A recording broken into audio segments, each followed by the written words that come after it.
ఇట్లా అన్నీ బోగస్ సర్టిఫికేట్లే ఉన్నాయి.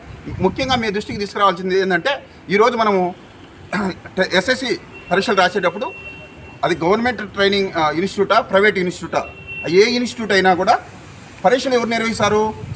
బోర్డ్ ఆఫ్ సెకండరీ ఎడ్యుకేషన్ నిర్వహిస్తుంది.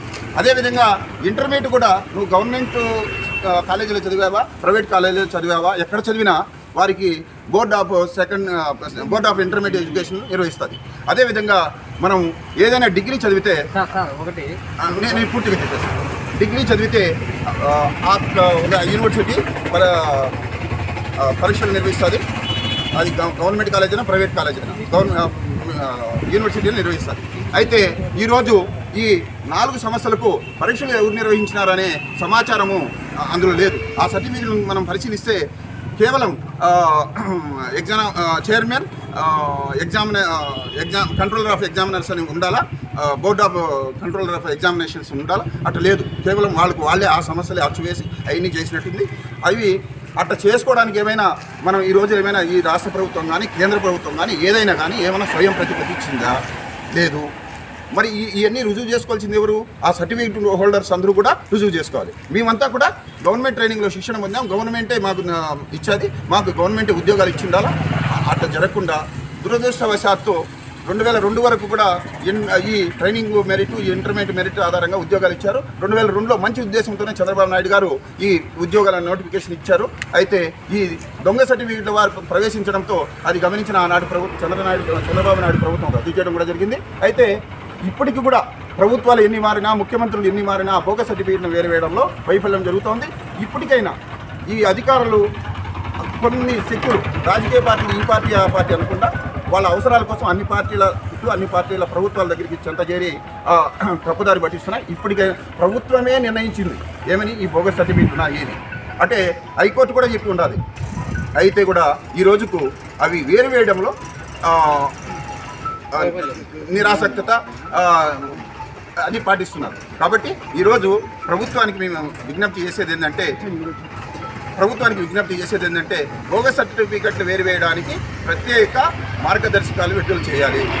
ఆ విడుదల చేసిన దాని ప్రకారం అర్హులు ఎవరు ఈ బోగస్ సర్టిఫికెట్లు ఎన్ని ఉన్నాయో అన్నింటిని వేసి వారి మీద క్రిమినల్ కేసులు పెట్టాలి. ఈ బోగస్ సర్టిఫికెట్లను ఇన్ని రోజులు ఉద్యోగాల్లో కొనసాగించేదానికి సహకరించిన కింది స్థాయి నుంచి పై స్థాయి వరకు ఎవరైతే అపాయింటింగ్ అథారిటీ ఉన్నారో వీళ్ళందరి మీద కూడా డెలిక్షన్ ఆఫ్ డ్యూటీస్ అంటే విధుల విస్మరించడం అంటే చట్టపరిధిలో ఏమని చేయవలసిన పనిని చేయకపోయినా చేయకూడని పని చేసిన అధికారి వాళ్ళ మీద చట్టపరమైన చర్యలు తీసుకోవచ్చు, క్రిమినల్ కేసులు పెట్టచ్చు. వాళ్ళ అధికారుల మీద కూడా క్రిమినల్ కేసులు నమోదు చేసి ఈరోజు బోగస్ సర్టిఫికెట్లు వేయాలి. బోగస్ సర్టిఫికెట్లు ఎంత ప్రమాదకరమైందంటే ఈరోజు క్యాన్సర్ జబ్బు గురించి మనం రాష్ట్ర ప్రభుత్వం రేపు ఆగస్టు 15 నుంచి సపరేట్ ఒక సర్వే నిర్వహించడం జరుగుతుంది. ఈ సమాజానికి ఈ అవినీతి అనేది క్యాన్సర్ కంటే చాలా ప్రమాదకరమైన జబ్బు ఇది. ఈ ప్రమాదకర జబ్బుకు ఈ సమాజము, న్యాయ వ్యవస్థ, ప్రభుత్వాలన్నీ కూడా శస్త్రచికిత్స చేయాల్సిందే. ఈ బోగస్ సర్టిఫికేట్ వేయాల్సిందే. మా ఒక్కరికే కాదు అన్యాయం జరగాల్సిందే.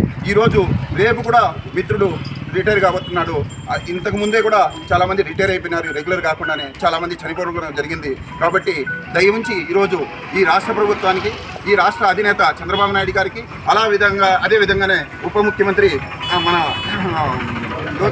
పవన్ కళ్యాణ్ గారికి, బీజేపీ పార్టీ తరఫున మన వైద్య ఆరోగ్య శాఖ మంత్రి గారికి మేము ఈరోజు బోగస్ సర్టిఫికేట్ బాధితుల తరఫున విన్నవించేది ఏంటంటే తక్షణం ఏమాత్రం లేట్ చేయకుండా ఈ బోగస్ సర్టిఫికేట్లు వేయడానికి ఒక కార్యాచరణ చేపట్టాలని, ఈ వైద్య ఆరోగ్య శాఖలోని అవినీతి పైన, ఈ బోగస్ సర్టిఫికేట్ల పైన, ఈ రెగ్యులర్ ప్రక్రియలో జరిగిన అక్రమాలపైన ముఖ్యమంత్రి గారు స్వయంగా సమీక్ష చేసి వీటిని వెలుగుతీసి నిజమైన వారికి, అర్హులైన వారికి, ప్రభుత్వం శిక్షణ ఇచ్చిన వారికి మొదట ప్రాధాన్యతగా రెగ్యులర్ చేసేదానికోసం చర్యలు తీసుకుంటారని చంద్రబాబు నాయుడు గారి మీద సంపూర్ణ విశ్వాసంతో ఉన్నాం. అదేవిధంగా సమాజం మార్పు జరగాలని ఆశించే పవన్ కళ్యాణ్ గారి మీద కూడా ఆశ పెట్టుకున్నాం. అంతేకాకుండా ఈ యువ నాయకుడు లోకేష్ గారు కూడా ఈ రెడ్ బుక్ అన్నారు. ఈ అవినీతి పరులను వేరువేసే దాంట్లో తన కీలక భూమిక పోషించాలని అర్థిస్తూ రాష్ట్ర ప్రభుత్వ అధినేతలందరూ కూడా దీని మీద చర్యలు తీసుకోవాలని, అదేవిధంగా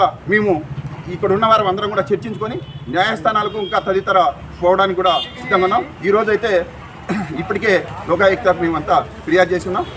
ఇది వాయిదా సెప్టెంబర్ 2కు వాయిదా వేసి ఉన్నారు. మేము లోకాయుక్తాలో మాకు సంపూర్ణ న్యాయం జరుగుతుందని విశ్వాసంతో ఉన్నాం. దానికి కావాల్సిన వివరాలను ప్రభుత్వం దాటవేయకుండా సరైన సమాధానం చెప్పి ఈ బోగస్ సర్టిఫికేట్లను వేయడానికి అర్హులైన గవర్నమెంట్ శిక్షణా సంస్థలైనటువంటి RHWTC మెడికల్ కాలేజీలో శిక్షణ పొందిన వారికి ఉద్యోగాలు రెగ్యులర్ చేయడానికి చర్యలు తీసుకుంటారని విశ్వసిస్తూ సెలవు తీసుకుంటాం.